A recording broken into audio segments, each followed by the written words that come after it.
beginning today several days in Genesis chapter 40, looking at the situation where Joseph, bless him, has been thrown into jail for something, in fact, that he hasn't done. And I've given an overall title to the study of chapter 40, Living in a Dungeon of Despair and Discouragement. Okay, here we're back again, kicking off a new chapter, Genesis chapter 40, considering about the issues of Joseph thrown into prison unjustly, and he finds himself in the pit, in the dungeon, I would imagine in a state of feeling really discouraged. And one of the most common experiences of life, I believe, to all people, all human beings, is the issue of discouragement. Interesting for me that during my short time as a pastor and in meeting with other pastors, I saw it was one of the major issues that church leaders faced. I saw it all the time. Now, some people think they're more prone to encouragement than others, but I believe that, in reality, discouragement is a common experience for everyone. I don't think you can actually get through life without being discouraged from time to time, or at some point to one degree or the other. As a young man, I spent a lot of my money on cars, because as we all know, to get the girl, you need to get the right car, right? Don't need to work on your personality, you just need to have the right car. Because you know as a young man that driving a car way too fast is definitely the way to attract women, right? Maybe wrong. I spent more and more of my money as a teenager and as a young man buying older and older, well, faster and faster, but older and more unreliable cars. Think that was going to solve my problem of not being cool enough to get the girls. But I bought cars that I had to resell for less than I paid for them. I once bought a car that had so many problems, I only drove it from where I picked it up to my front drive, but it had so many problems in the end, and it was so expensive to fix. In the end, I just had to sell it, have it collected and sold for scrap. At that point, I must admit I felt seriously discouraged at my lack of girlfriends and my lack, at that point, of even a car. But that was trivial. And that was just the case of a teenager needing to grow up and learn a few more things about life.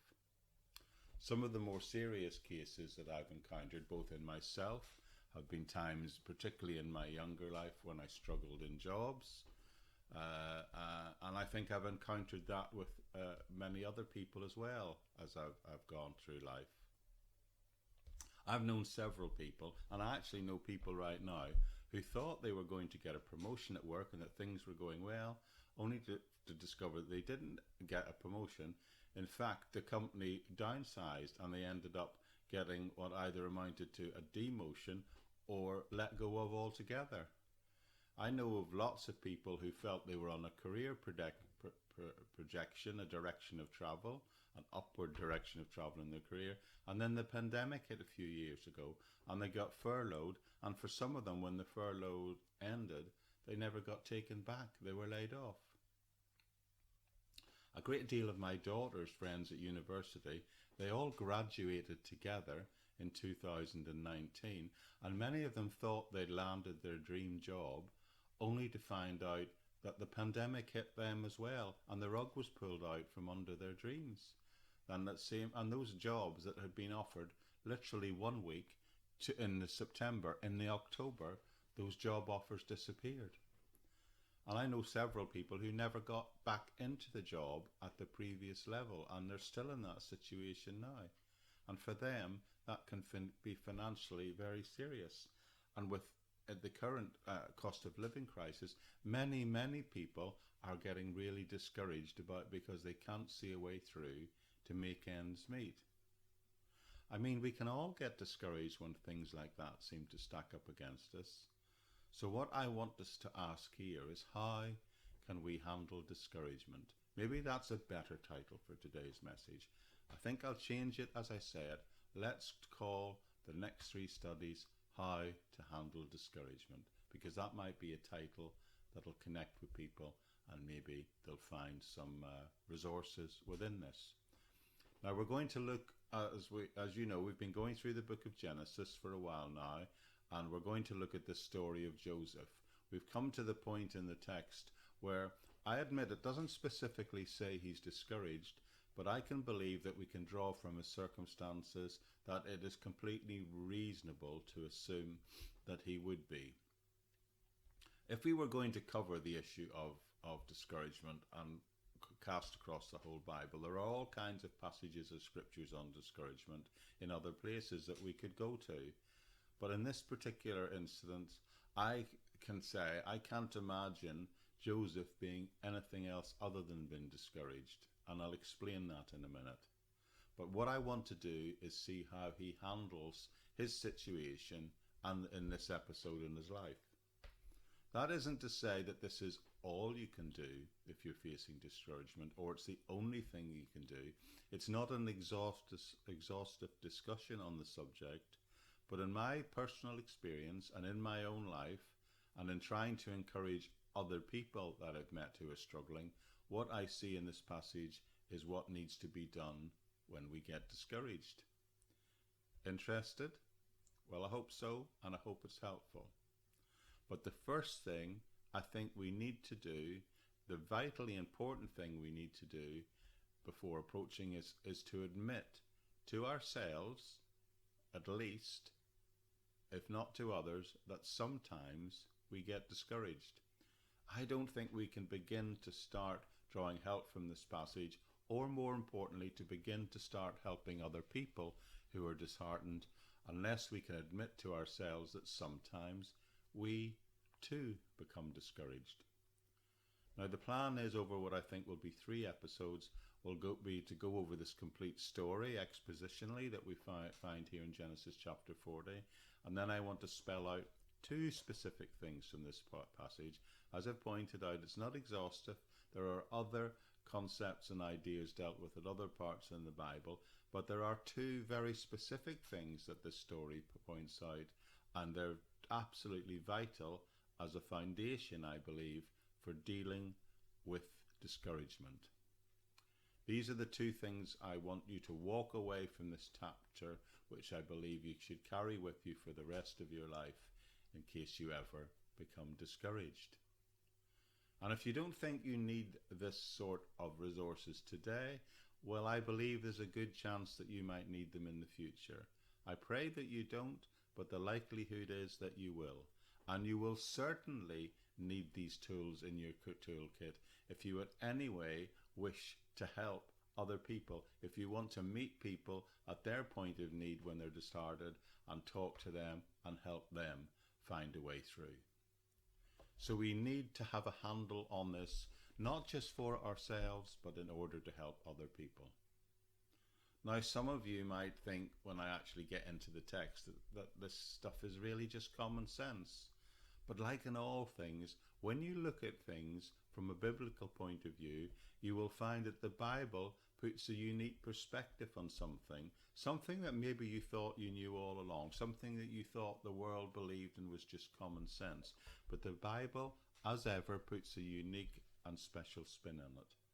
So with that in mind, let's look at Genesis chapter 40, and we're going to begin by reading the first couple of verses. It says, "Sometimes later, the cupbearer and the baker of the king of Egypt offended their master, the king of Egypt. Pharaoh was angry with his 2 officials, the chief cupbearer and the chief baker, and put them in custody in the house of the captain of the guard, in the same prison where Joseph was confined. The captain of the guard assigned them to Joseph, and he attended them." Now let me pause and lay out what's happening in this story, because there's a few little nuances and phrases that you might not pick immediately out what it is it's implying. You will recall that Joseph was sold into slavery by his brothers.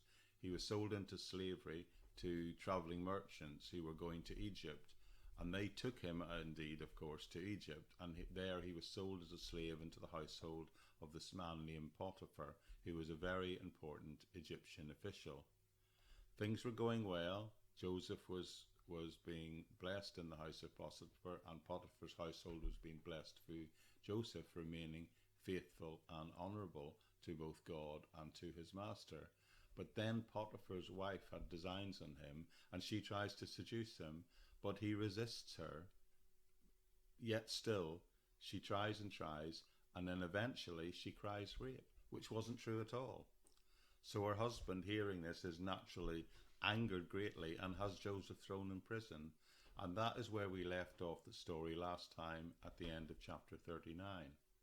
And it's important to know that we begin this new point in the story, that as we are at this point, we find Joseph languishing in jail, literally in the depths of a dungeon, some of the older translations calls it.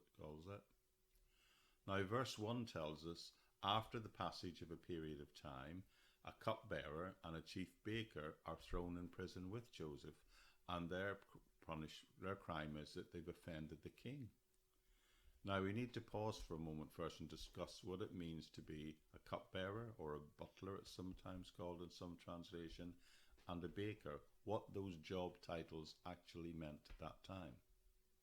Now sometimes this position of cupbearer, like I say, translated as butler sometimes, well, when we think of a butler, we tend to probably think of something like Downton Abbey would throw up in our mind. But a butler in this situation was very different type of butler than that we would see today, than this one here in ancient Egypt. At this time in the Old Testament, the cupbearer was in charge of everything that the king had to eat and drink. It was a religious position, a ceremonial position, but it was also a practical position, because his role, one of his main role, was to make sure that the king was not poisoned.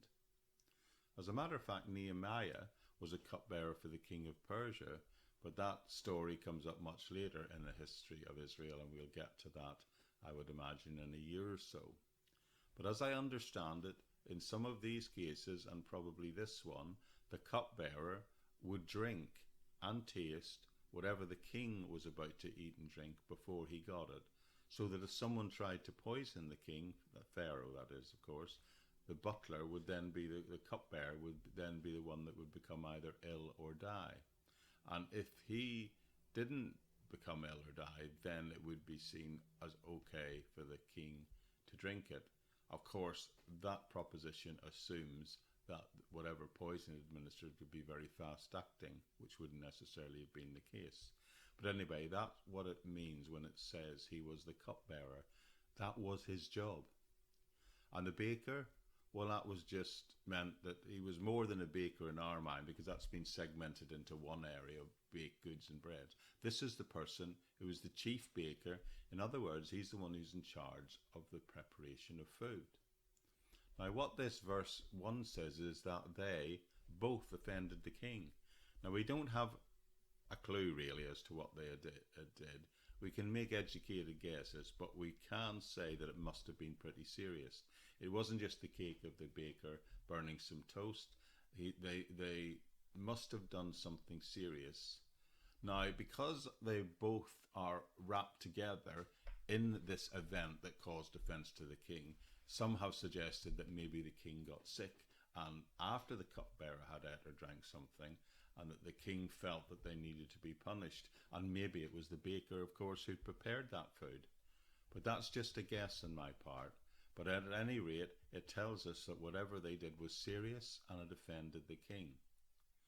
Verse 2, in fact, says that the king, Pharaoh, he was angry, and he got so angry that he had them thrown in jail under the command of the captain of the guards. In other words, he just chucks them in the dungeon, which is, of course, the same place as Joseph is.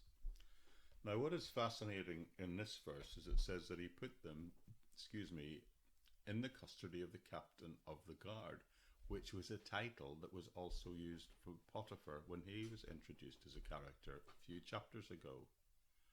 So we're probably in a situation where Potiphar is in charge again. It seems that the prison was close to, and some of us suggested that it was perhaps even attached to, like in the same compound as Potiphar's house. So it's the king that has put these two guys into prison, and it is Potiphar that has put Joseph into prison, and now they're in the same place. They've been, by circumstances, been brought together. And Joseph is already in there, and it tells us that he's confined in there. Now, the Hebrew word that is used to draw attention to the fact of the confinement of Joseph is actually a word that means to bind up. So at this point, Joseph was apparently in bonds of some kind. He wasn't just in prison, he was in chains or certainly restrained in some way. How he was tied up, we don't really know, but the word means more than just being in prison. The phrase used is confined in prison, tied up in prison.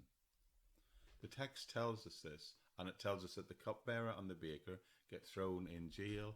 So on a surface, it just appears that they all happen to be in jail at the same time. But by the way, if I can just pause for a moment and say, can you imagine how discouraged Joseph might have been at this point? I think it's safe to say that he would have been very downhearted. In the first place, when he got sold by a slave by his brothers and taken from his homeland, he was transported into a foreign country, and then from that country he's been thrown into prison. For us, this is probably a bit like, say, us being arrested and flown to, say, Mexico or the Middle East, or being thrown into prison there. Now, I have nothing against Mexico or the Middle East. I'm just using that as a random example. But the fact is, it would be terribly, terribly upsetting and discouraging. Joseph had become a slave. That wasn't good. And he gets falsely accused of sexual misconduct, attempted rape, really, and he gets thrown in jail. And remember, he hasn't actually done any of these things. He hasn't done anything wrong. He didn't do anything wrong either to get thrown into slavery. He didn't do anything wrong to get thrown into prison on top of that. He doesn't have, and also he's not just in prison, he's not in some comfortable prison. Apparently he's in chains, or certainly restrained within that prison. So I would like to just humbly suggest at this point that it's just common sense to say that Joseph must have been discouraged. I hope I'm not reading too much into the text. I believe that that is a good, sanctified guess, and I hope you agree with my assessment. And I think in the same circumstances, I would not only have been discouraged, but I personally might have been a little bit angry as well if such things had happened to me. But Joseph's clearly a better man than I am. Anyway, the plot thickens. But then we see this captain of the guard, probably many believe Potiphar again, assigning Joseph to have some sort of position of authority within the prison. So it looks to me that Potiphar has put him in charge of looking after them. Now the point of verse 4 is that for some reason Potiphar put Joseph over these two prisoners. So I guess that implies he got released from being tied up. So I guess that implies that Joseph at this point then is released from being tied up, and he's now got this position of some sort of administrative responsibility over all the prisoners, which of course would include the butler, the cupbearer, and the baker. Now, this particular word used in various translations is he served, or sometimes it says he attended them. Now, it isn't a word for serving in a menial task. It's a word that has a sense of more of an elevated kind of service. Responsibility for would be a good way of describing it. So he's become a sort of administrator again, just like he'd been in Potiphar's home. And this goes on for a while, and apparently experts who read the text and know the language say that this is suggesting that it's not something that just lasted a day or two, or even a week or two. We don't know exactly how long it went on for, but it certainly implies that it wasn't a short time. Some of the commentaries I've read suggest that it would have gone on for months, or maybe even a year or two, but it's certainly not just a few days or weeks. So this is the situation that we find ourselves in. It's going on for a while now, and that is the setting of the opening of the story. And it's at this point the story begins to get really interesting and takes some fascinating turns, with dreams and visions being experienced by some of the participants. Which tells us, each of the two men, the cupbearer and the baker of the king of Egypt, who were being held in prison, had a dream the same night, and each dream had a meaning of its own. When Joseph came to them the next morning, he saw that they were dejected. So he asked Pharaoh's officials, who were in custody with him in his master's house, "Why do you look so sad?" "We both had dreams," they answered, "but there is no one to interpret them." Then Joseph said to them, "Do not interpretations belong to God? Tell me your dreams." So if you like, this is phase 2 of this story that is contained within chapter 40, the story of the baker and the cupbearer and the dreams that they have. Now, a question that's pops into my mind when I look at that is, what causes dreams? From a biblical point of view, I've heard it taught that dreams can come from the devil, and others I've listened to have suggested that dreams come from the Lord. Well, maybe on occasion dreams can be demonic, and maybe on the other hand they could be divine. But as another Bible teacher I respect rather humorously said, or maybe they just came from your indigestion. So be careful not to read too much into dreams, or assume that they always have to mean something. At any rate, these two have a dream, and they wake up the next morning, and they remember their dreams, and they talk about those dreams to each other. But notice they each had a dream independent of the other, and they also neither of them understand what that dream means. Not only do they not understand it, they don't know how to interpret the dream, so they become a bit troubled, discouraged actually, it says by it, and they wondered how they might get their dreams interpreted. So when Joseph saw them the next morning, he saw they were feeling a bit disheartened, and he simply asked them, "What's going on? Why are you so sad?" There seems to me to be something revealed here about Joseph's personality, in the sense that he's empathetic. He's sensitive to other people's moods. That would clearly point that way for me anyway. He senses the sadness and the disheartened feelings here, and he feels he needs to say something about it. And he asks, "What's up? What's going on?" And they tell him, "Well, it's really quite straightforward," they say. "We are troubled because we had dreams last night, and we don't have a clue as to what they mean. We just don't know how to interpret these dreams." So initially, Joseph reminds them that interpretations always belong to God. Then he says, "Tell them to me, tell me your dreams." But again, notice Joseph said, "God is the one who gave you this dream, and I am just the one that God has told the meaning to." Now, it's interesting that he says this, particularly if you remember how Joseph got into this mess in the first place that he now finds himself in. He had a dream. Remember the beginnings of his story? How Joseph had a dream in which his brothers bowed down to him, and his father bowed down to him as well. That's why the brothers got so angry. It was the dream that made them jealous of him.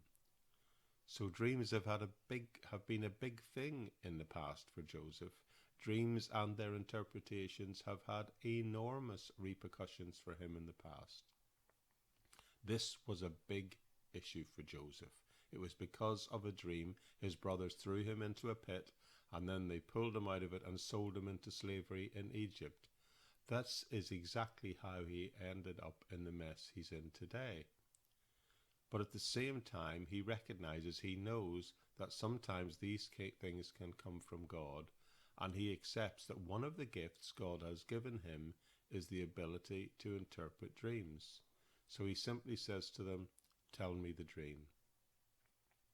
Now, before I go on, I think I need to say something more about dreams today and what we should make of them, because if I don't, I'm sure there'll be questions that have popped into people's minds out there and wondering what my views will be on it. and asked the question, how do we interpret dreams today? Does God even give people dreams today?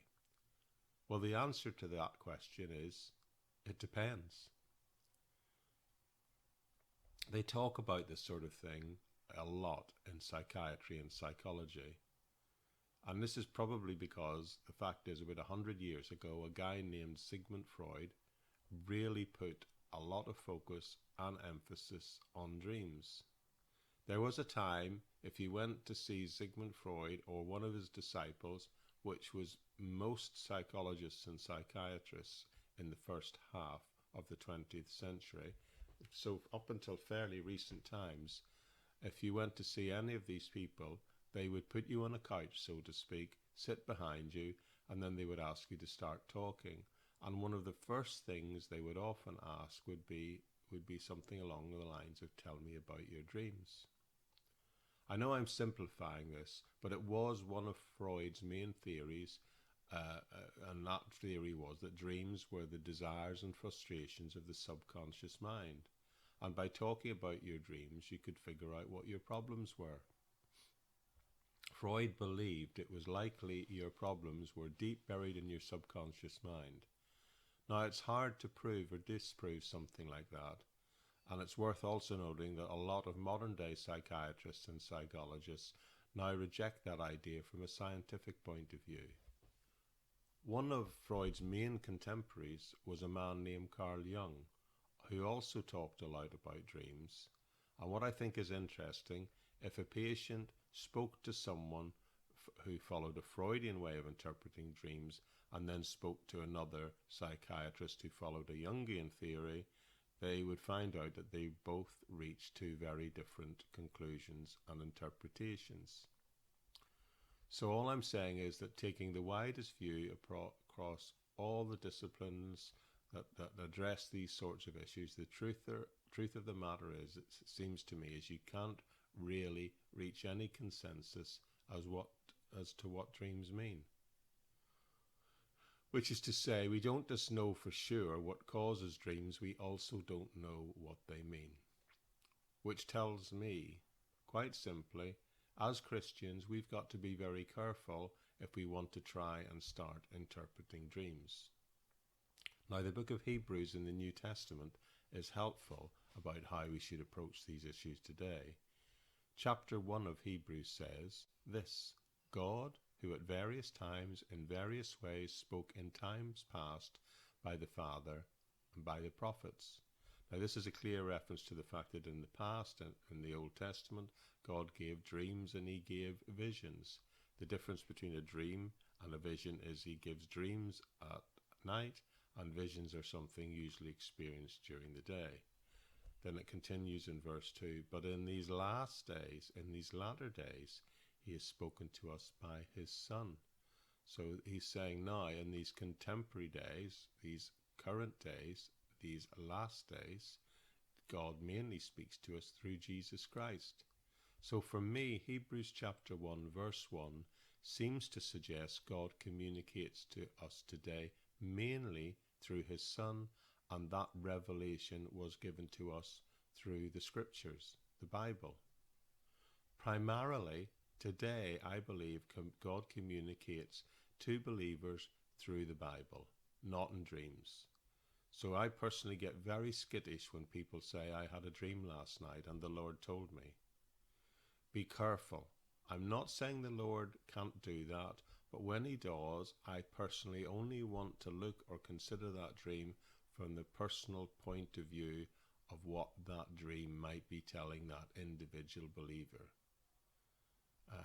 I would be very cautious about assuming any dream had a wider meaning to a local church or even a worldwide Christian community.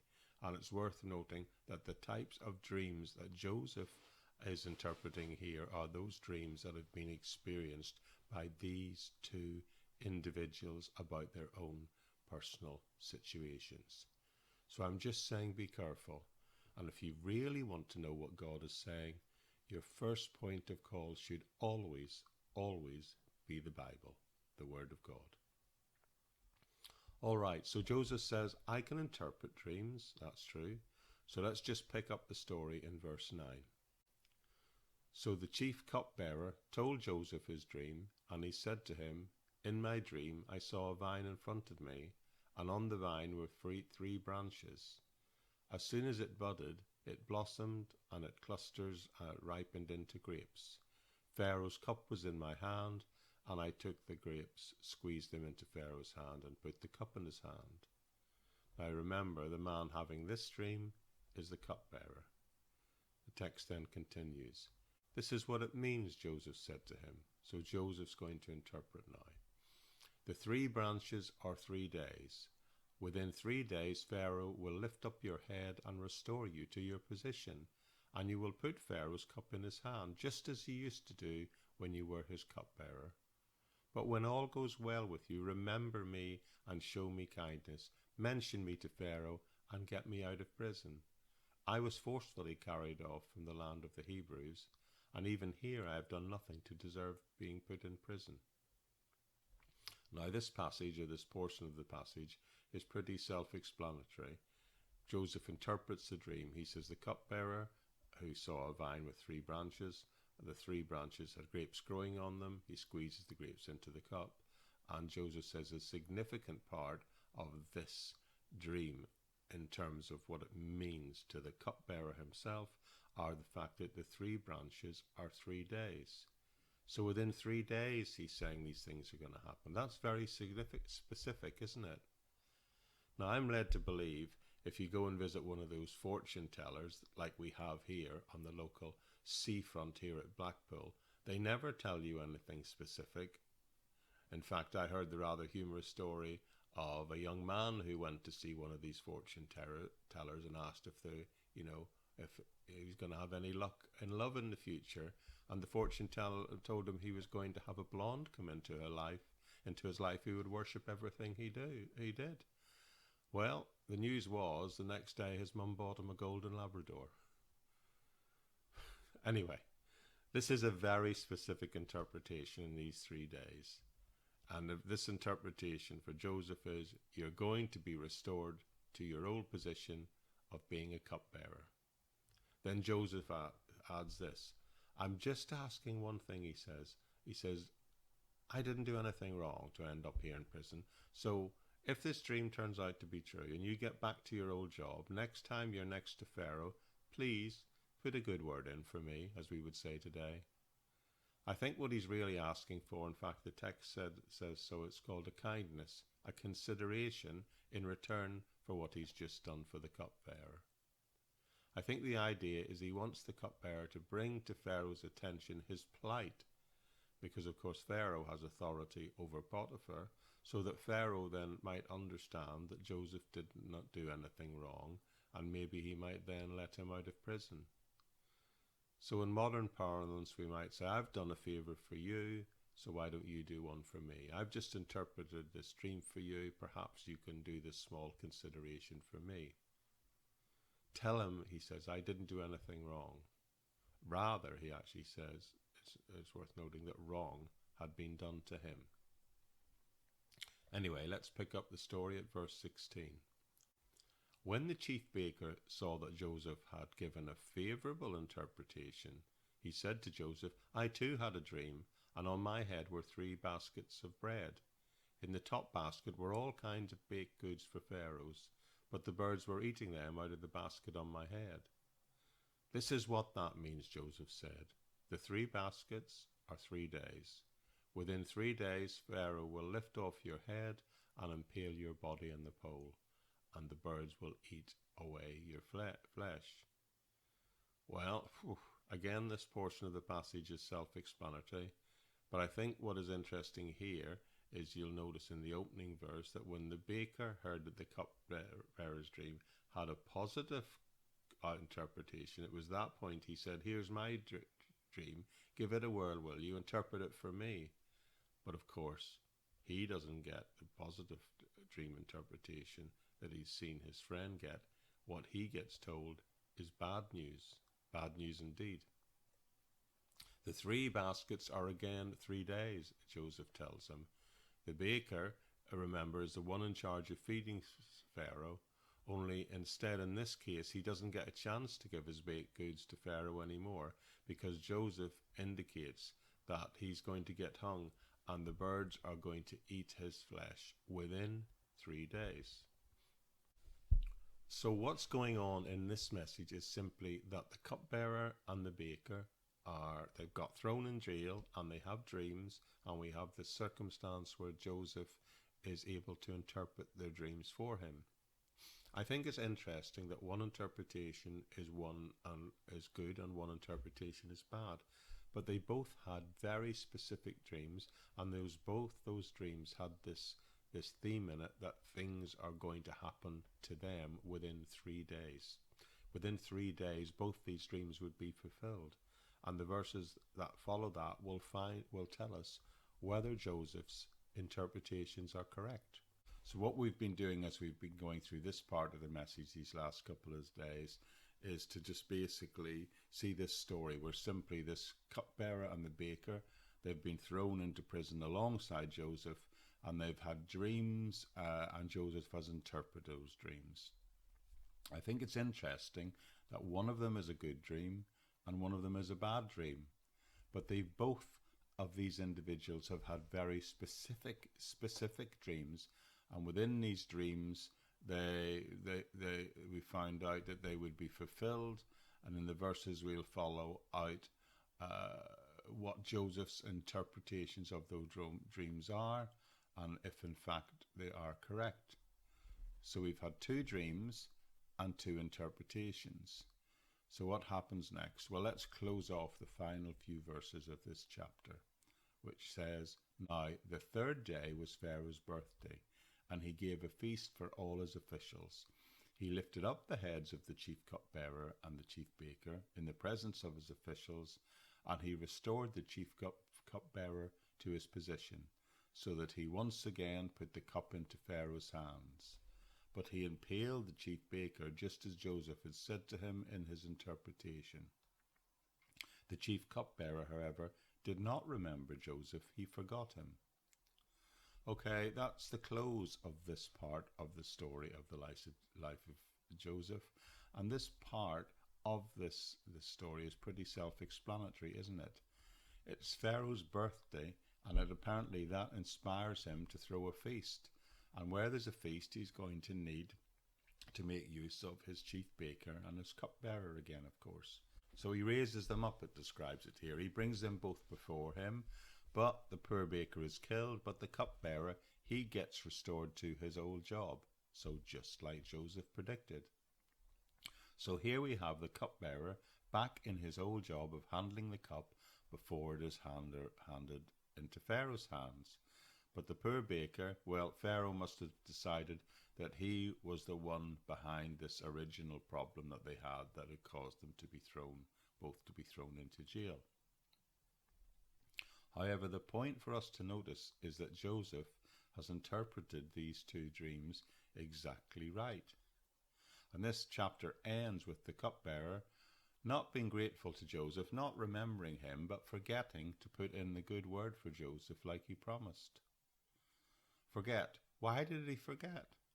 Well, we don't really know. The text doesn't say exactly. It's possible that it was just something like he initially maybe put off and then forgot, or maybe he didn't want to upset the king. He was just thankful to be back in his position and didn't want to remind him of the fact that in the past Pharaoh had had a reason to throw him into jail. Maybe that's what's going on. Or maybe he was just a very selfish character.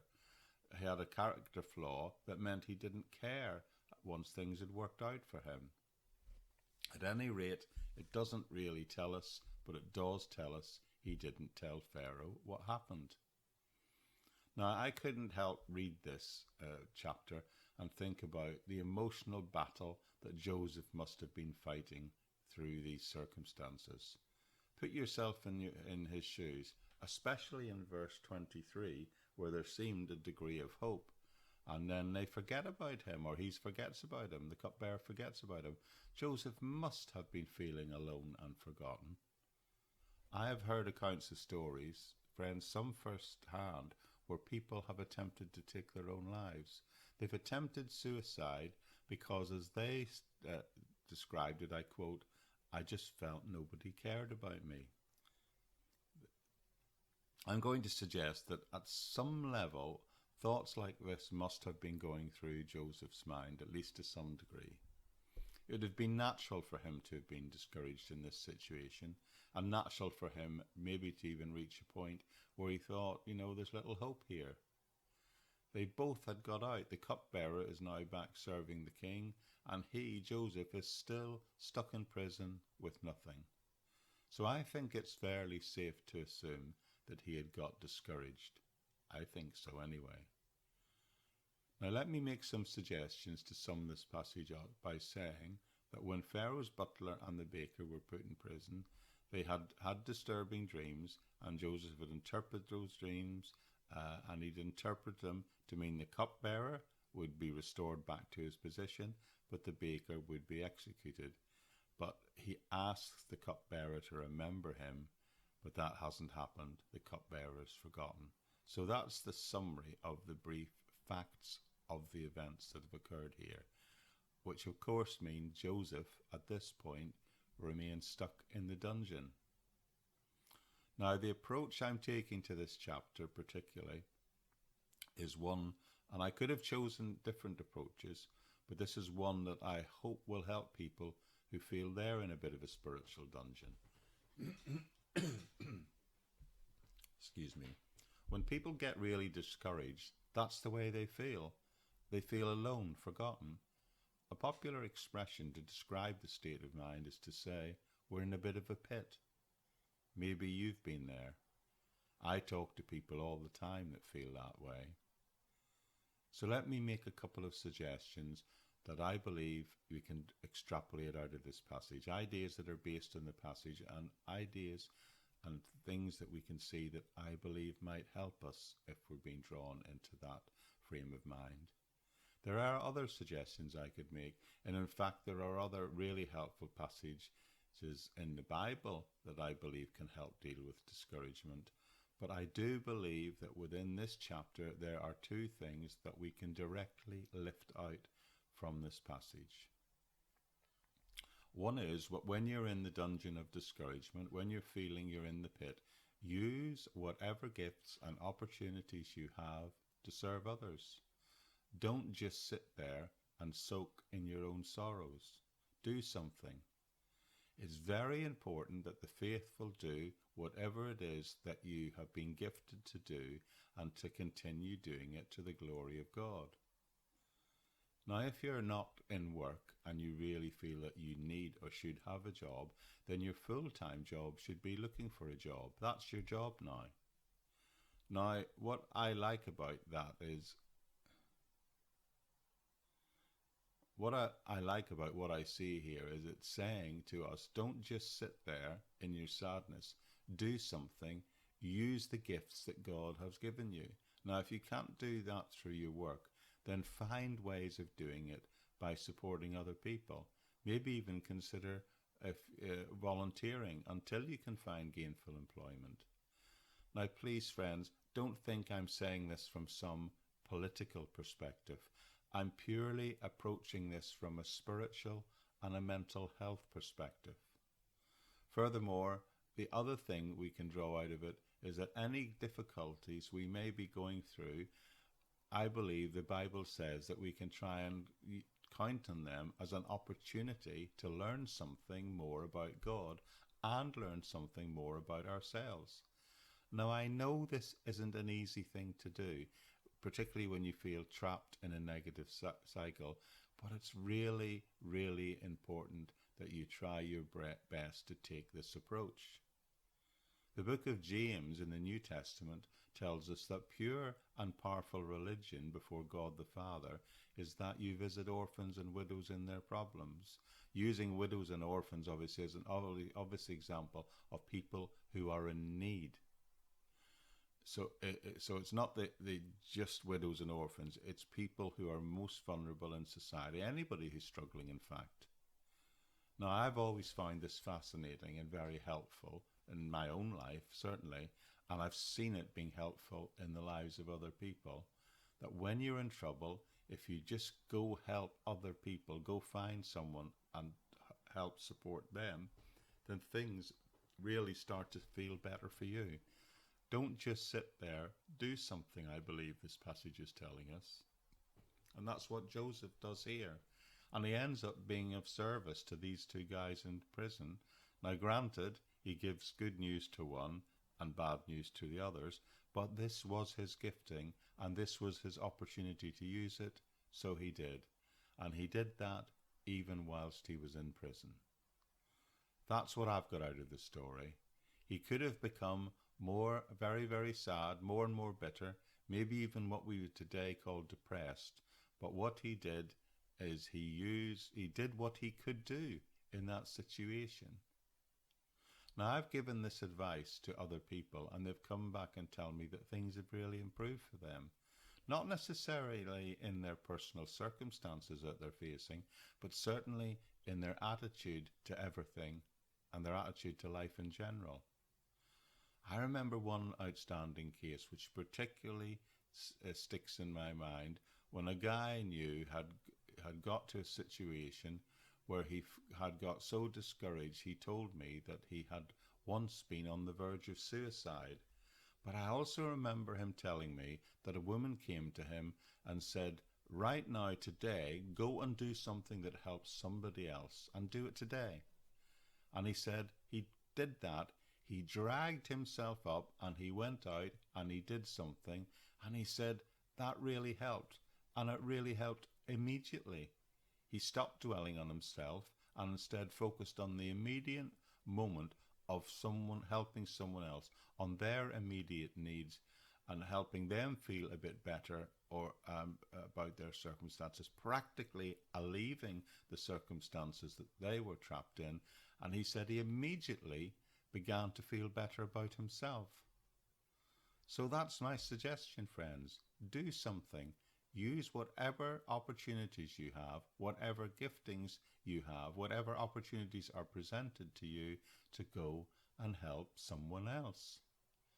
And if what you're going through is difficult, if it's even a negative thing, then go and find someone else who may be going through a similar sort of thing or even the same thing, and try to encourage them and share your experience with them. The Bible teaches that before God can trust us with positions of great responsibility, God desires to use our capabilities and for us to demonstrate unwavering faith in the midst of discouraging situations. Those who faithfully use the abilities that God has given them, even in discouraging circumstances, will be given more and more opportunities to serve. God will give you more and more opportunities to serve and use your gifting in service of Him. So when you're discouraged, don't just sit there, do something. And particularly whatever gifts that you have been given and whatever opportunities you have, jump in and do something, but do it and credit the Lord for your motivation in doing so. I have another suggestion. When you're in the pit, when you're in the dungeon of discouragement, I believe this passage tells us to be patient, because we don't really ever know what God is doing and how God is working providentially around us. This is so important. When you're in a place when you're discouraged, you are looking at all the things that have gone wrong maybe in your life. And if you're in a place like that, then because things are going wrong, it's vitally important then. It becomes more and more important, in fact, to remember to stand firm on the promises of Jesus Christ. You are His child. He is working in your life, whether you feel it at the moment or whether you recognize it or not at this exact moment in time. That's the issue, isn't it? God is still in control. God is always in control. As the New Testament tells us, all things work together for good for those who love God and are called according to His purposes. I didn't say all things were good. I said that they work together for good, right? So what you have to do when you're discouraged is look at the big picture. You may not know the specifics.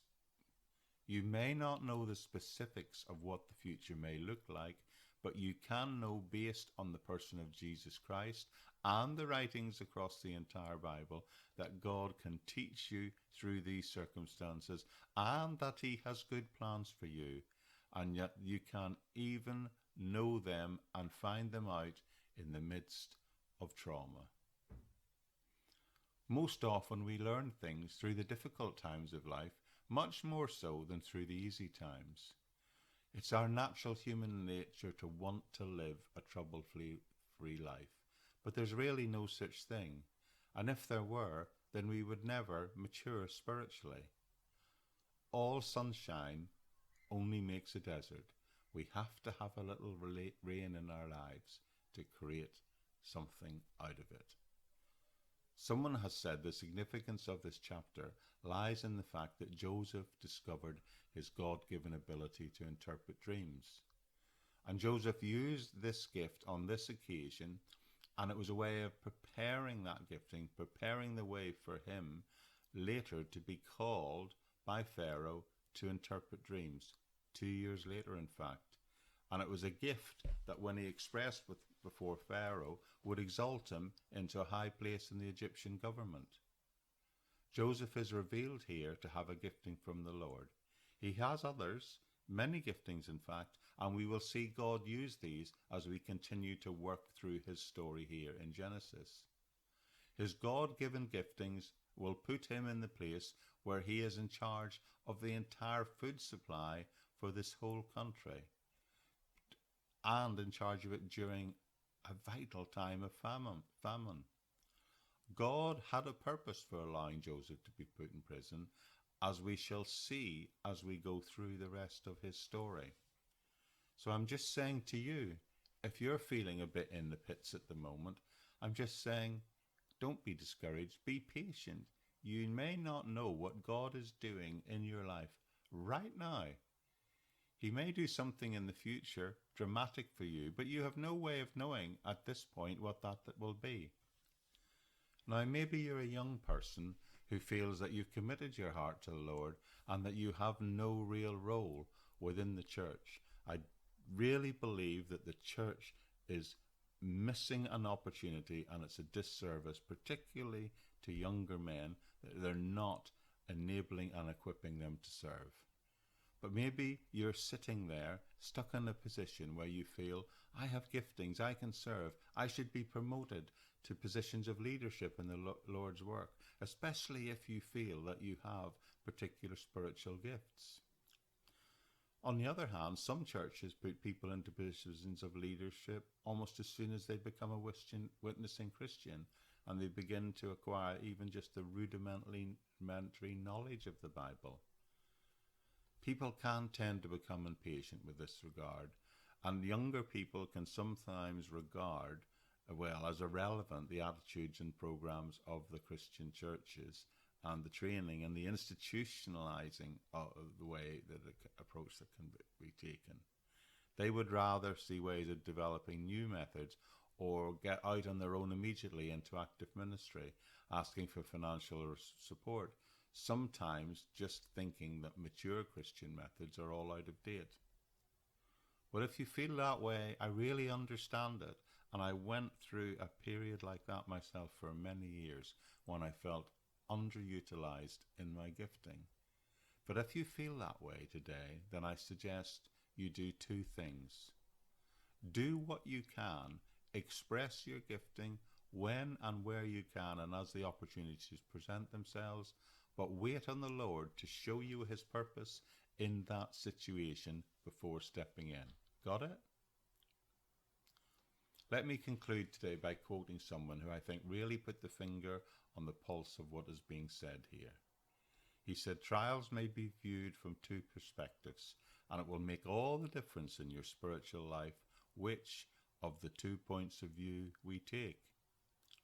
From the human side here, Joseph's suffering was due to injustice on the part of Potiphar and ingratitude on the part of the cupbearer.